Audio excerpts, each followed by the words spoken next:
Hippargi barrage ಒಡಲು ಈಗ ಭಾರಿ ಮಳೆಗೆ ತುಂಬಿದೆ ಅನ್ನೋ ಮಾಹಿತಿ ಇದೆ. ಅದಕ್ಕೆ ಸಂಬಂಧಪಟ್ಟಂಥ ಮತ್ತಷ್ಟು ಅಪ್ಡೇಟ್ಸ್ ನೋಡ್ತಾ ಹೋಗೋಣ ಬನ್ನಿ.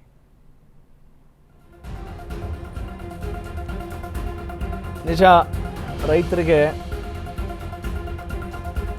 ಮಳೆ ಯಾವ ಸಂದರ್ಭದಲ್ಲಿ ಬೇಕು ಆ ಟೈಮಲ್ಲಿ ಬೇಕಾಗಿರುತ್ತೆ. ಬೇಡದೇ ಇರೋ ಸ್ಥಿತಿಯಲ್ಲಿ ಬೇಡ. ಆದರೆ ಪ್ರಕೃತಿ ಹೆಂಗಿರುತ್ತೆ ಗೊತ್ತಿರಲ್ಲ. ನೋಡೋಣ ಈಗ ಸದ್ಯದ ಸುದ್ದಿ ಏನು ಅಂತ ಹೇಳಿದರೆ,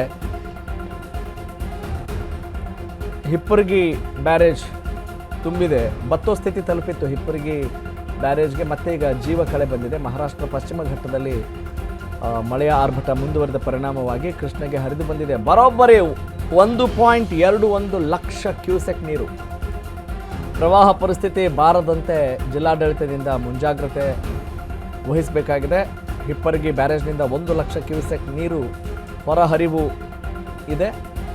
ಹಿಪ್ಪರ್ಗಿ ಬ್ಯಾರೇಜ್ ಬೆಳಗಾವಿ ರೈತರಿಗೆ ಖುಷಿಯೋ ಖುಷಿ. ಭಾರೀ ಮಳೆಗೆ ತುಂಬಿದ ಹಿಪ್ಪರ್ಗಿ ಬ್ಯಾರೇಜ್ ಒಡಲು. ನಿಜ, ಅಂದರೆ ರೈತರಿಗೆ ಖುಷಿ ಆದರೆ ಆಯ್ತು ರೀ. ರೈತರು ಖುಷಿ ಇದ್ದರೆ ನಾವು ಇಂಡೈರೆಕ್ಟಾಗಿ ಖುಷಿ ಪಡಲೇಬೇಕಾಗತ್ತೆ. ಯಾಕಂತ ಹೇಳಿದ್ರೆ ರೈತರ ಜೀವನ ಕೂಡ ತುಂಬ ಇಂಪಾರ್ಟೆಂಟು. ಅಲ್ಲ, ನಮ್ಮ ಜೀವನ ಇಂಪಾರ್ಟೆಂಟ್ ಆಗಬೇಕು ಅಂತ ಹೇಳಿದ್ರೆ ರೈತರ ಜೀವನ ಚೆನ್ನಾಗಿರಲೇಬೇಕು ರೀ. It is very directly proportional. ಅದನ್ನು ನಾವು ನೋಡಬೇಕಾಗಿದೆ. ಹಾಗಾಗಿ ಒಟ್ಟಿನಲ್ಲಿ ರೈತ ಕುಣಿದು ಕುಪ್ಪಳಿಸ್ತಾ ಇದ್ದಾನೆ ಅನ್ನೋದೇ ನಮಗೆ ಸಮಾಧಾನ ಸಂಗತಿ. ಯಾಕಂದರೆ ನಮಗೆ ಯಾವಾಗ ಮಳೆ ಬರಬೇಕು, ಮಳೆ ಬರಬಾರ್ದು ಅಂತ ಗೊತ್ತಿರಲ್ಲ. ನಾವೇನು ಇವತ್ತೇನು ಹೇಳ್ಕೊಡ್ತಾ ಇದ್ದೀವಿ ಶಾಲೆಯಲ್ಲೆಲ್ಲ, ಗೋ ಅವೇ ರನ್, ಏನು ರೈನ್ ಗೋ ಅವೇ ಅಂತೆಲ್ಲ ಹೇಳ್ಕೊಡ್ತಾ ಇದ್ದೀವಿ ಅಲ್ವಾ. ಅಂಥದ್ದನ್ನೆಲ್ಲ ನಿಲ್ಲಿಸಬೇಕಾಗಿದೆ ನಾವು. ನೋಡೋಣ, ಈ ಕುರಿತು ನಮ್ಮ ಪ್ರತಿನಿಧಿ ಪ್ರಶಾಂತ್ ಸತ್ತಿ ಒಂದು ಪ್ರತ್ಯಕ್ಷ ವರದಿ ನೀಡಿದ್ದಾರೆ. ಬನ್ನಿ ನೋಡೋಣ.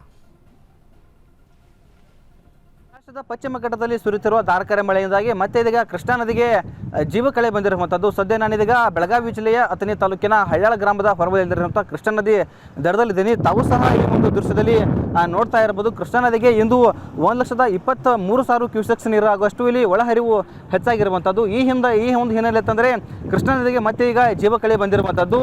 ಈ ಒಂದು ಕೃಷ್ಣಾ ನದಿ ಕೇವಲ 5 ದಿನಗಳ ಹಿಂದಷ್ಟೇ ಸಂಪೂರ್ಣವಾಗಿ ಬತ್ತುವ ಹಂತನ ಸಹ ಇಲ್ಲಿ ತಲುಪಿರುವಂಥದ್ದು. ಹೀಗಾಗಿ ಮಹಾರಾಷ್ಟ್ರದ ಪಶ್ಚಿಮ ಘಟ್ಟದಲ್ಲಿ ಸುರಿಯುತ್ತಿರುವಂತಹ ಧಾರಾಕಾರ ಮಳೆಯಿಂದಾಗಿ ಇಲ್ಲಿ ಕೃಷ್ಣಾ ನದಿಗೆ ಇಲ್ಲಿ ಮರುಜೀವ ಬಂದಿರುವಂಥದ್ದು. ಹೀಗಾಗಿ ಕೃಷ್ಣಾ ನದಿ ಪಾತ್ರದ ಜನರಿಗೆ ಸಾಕಷ್ಟು ರೀತಿಯಲ್ಲಿ ಒಂದು ಡವಡವಸ ಶುರುವಾಗಿತ್ತು.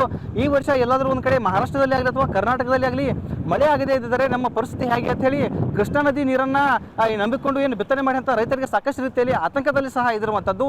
ಹೀಗಾಗಿ ಮಹಾರಾಷ್ಟ್ರದ ಪಶ್ಚಿಮ ಘಟ್ಟದಲ್ಲಿ ಕಳೆದ 4 ದಿನಗಳಿಂದ ಸುರಿಯುತ್ತಿರುವಂತಹ ಮಳೆಯಿಂದಾಗಿ ಸಾಕಷ್ಟು ರೀತಿಯಲ್ಲಿ ಪ್ರಮಾಣದಲ್ಲಿ ನೀರು ಸಹ ಹರಿದು ಬರುವಂಥದ್ದು. ಬತ್ತುವ ಹಂತಕ್ಕೆ ತಲುಪಿರುವಂಥ ಕೃಷ್ಣಾ ನದಿ ಈಗ ಮತ್ತೆ ಮರುಜೀವ ಸಹ ಬಂದಿರುವಂಥದ್ದು. ಕೃಷ್ಣಾ ನದಿ ಈಗ ಸಂಪೂರ್ಣವಾಗಿ ಉತ್ಸಾಹ ಹರಿತಾ ಇರುವಂಥದ್ದು. ಇದರ ಜೊತೆಗೆ ಏನು ಪ್ರವಾಹ ಪರಿಸ್ಥಿತಿ ಏನೋ ತಗ್ಗಿಸಲು ಈಗಾಗಲೇ ಹಿಪ್ಪರ್ಗಿ ಬ್ಯಾರೇಜ್ನಿಂದ ಸುಮಾರು 1 ಲಕ್ಷ ಕ್ಯೂಸೆಕ್ ನೀರನ್ನು ಇಲ್ಲಿ ಹೊರಗೆ ಸಹ ಬೀಳಾಗಿರುವಂಥದ್ದು. ಆ ಹಿಪ್ಪರ್ಗಿ ಬ್ಯಾರೇಜ್ನಿಂದ ಏನು ನೀರು ಹೊರಗಡೆ ಬಿಡ್ತಾರೆ ಅದು ಆಲ್ಮಟ್ಟಿ ಜಲಾಶಯ ಇಲ್ಲಿ ತಲುಪುವಂಥದ್ದು. ಹೀಗಾಗಿ ಈ ಸದ್ಯಕ್ಕೆ ಅಥಣಿ ತಾಲೂಕಿನ ರೈತರಿಗೆ ಯಾವುದೇ ರೀತಿಯಾಗಿ ಇಲ್ಲಿ ಪ್ರವಾಹದ ಆತಂಕ ಸಹ ಇಲ್ಲ ಅಂತ ಹೇಳ್ಬೋದು.